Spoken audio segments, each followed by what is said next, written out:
11월 1일 화요일 서밋타임입니다. 성경 말씀은 사도행전 4장 12절 말씀입니다. 사도행전 4장 12절 신약 192쪽에 있습니다. 다른 이로서는 구원을 받을 수 없나니 천하 사람 중에 구원을 받을 만한 다른 이름을 우리에게 주신 일이 없음이니라 하였더라. 아멘. 오늘 말씀의 제목은 왜 인간은 하나님을 만날 수 없는가? 2월 화요 제자 훈련 메시지입니다. 한 가지 이유입니다. 첫 번째로 하나님을 떠났기 때문입니다. 인간은 죄와 허물로 영이 죽은 상태 속에 놓이게 된 것입니다.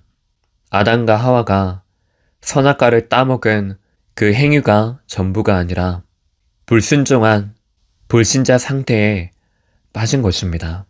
이것은 하나님께서 인간에게만 주신 하나님의 형상, 그 축복을 잃어버린 것입니다. 그 영이 죽은 상태입니다. 우리는 인간이기 때문에 하나님과 함께 해야 하는데 하나님의 영이 없기 때문에 사단에게 붙잡혀 사로잡혔습니다.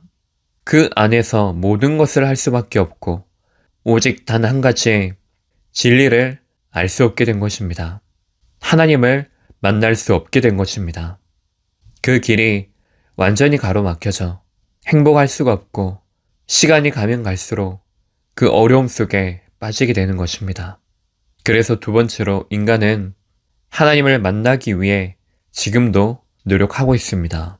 하지만 길을 알지 못하는 이상 그 노력은 고통 속에 있게 되어지고 방황과 지옥과 저주 배경 속에 있을 수밖에 없습니다. 하나님 만나는 그 길을 모르기 때문에 그 길 자체가 저주요 죽음이 될 수밖에 없습니다.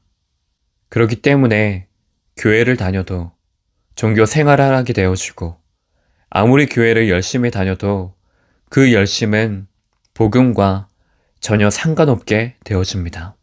오히려 하면 할수록 열심주의 속에, 신비주의 속에, 율법주의 속에 빠져 그것 가지고 종교 생활하게 됩니다. 그것이 사명인 줄 알고 살아갑니다. 그리고 후대들에게까지 그 저주를 물려주게 됩니다.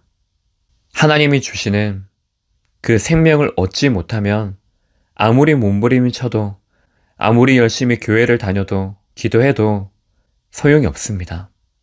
그래서 세 번째로 구원받지 못한 사람은 구원받을 수 없습니다. 그것이 바로 불신자 상태입니다. 인간 스스로는 절대 하나님을 만날 수가 없습니다. 그래서 하나님께서 그 구원의 문을 여신 것입니다. 그래서 우리가 구원받은 그것이 은혜입니다. 그 은혜로 흑암의 배경, 그 권세에서 완전히 해방되어졌습니다. 네 번째로 죽은 사람이 움직일 수 없듯이 죽은 영은 노력을 해도 소용이 없습니다. 아무리 노력을 하지만 복음 모르는 상태에서 하는 모든 것들은 헛수고가 되어집니다.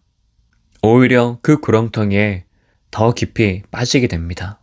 그래서 우리가 구원받아 지금 이 축복을 누리고 있는 이것이 얼마나 가치 있고 얼마나 중요한 것인지 그것을 먼저 깨닫고 감사를 회복하시기 바랍니다.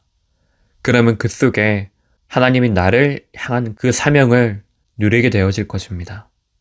다섯 번째로 그렇다면 왜 인간의 노력으로도 구원을 얻지 못합니까?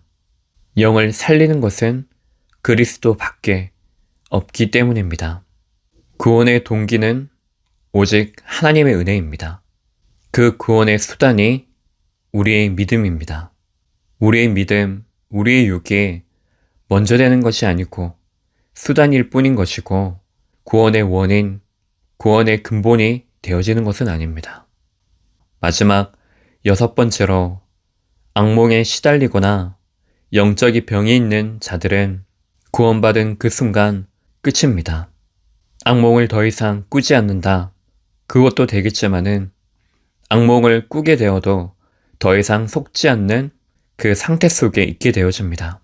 어려움이 와도, 문제가 와도, 시달리는 것이 있어도 그리스도 이름으로 기도할 수 있고 언제든지 복음을 가지고 생각할 수 있습니다. 욕심에 매여 있던 그것을 이제는 버리고 진짜 중요한 우선순위를 바로 할 수 있습니다. 내 노력, 내 열심, 세상의 기준이 아니고 오직 하나님께서만이 주실 수 있는 그 은혜를 구하게 됩니다. 이제는 내게 권능이 주어졌기 때문에 그것을 가지고 싸울 수 있고 살릴 수 있습니다. 그뿐만 아니라 하나님의 이유, 문화를 바꾸는 것, 그 사명을 내가 누릴 수가 있습니다. 그래서 결론적으로 우리는 기도 속으로 들어가는 것입니다. 말씀 붙잡고 기도하는 것입니다. 수요 예배 때 복음 편지 교재를 가지고 우리가 말씀을 듣습니다.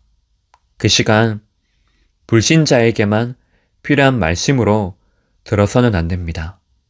나에게 먼저 나의 영적 현주소가 확인되어지고 나의 인생의 답으로 들며 실제 삶에서 그 복음의 축복을 붙잡는 것입니다.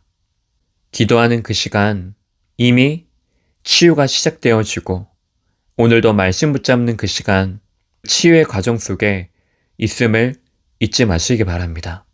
오늘이 바로 내 영을 살리는 오직 그 그리스도 축복 속으로 들어가는 시간 되시기 바랍니다. 기도하겠습니다. 하나님 아버지, 모든 문화를 바꾸는 그 그리스도, 하나님 자녀의 신분, 권세를 주심에 감사드립니다. 날마다 하나님이 주신 것을 누리게 하옵소서. 내일부터 담임 목사님의 파키스탄 신학교 바울 서신 강의를 통해 바울의 그 신앙이, 그 언약이 정확하게 전달되어지는 은혜의 시간 되게 하옵소서. 수능을 준비하고 있는 신한이, 이시연, 이위준 랩런트에게 하나님이 주시는 그 힘으로 충만한 시간 되게 하옵소서. 그리스도 되신 예수님 이름으로 기도합니다. 아멘.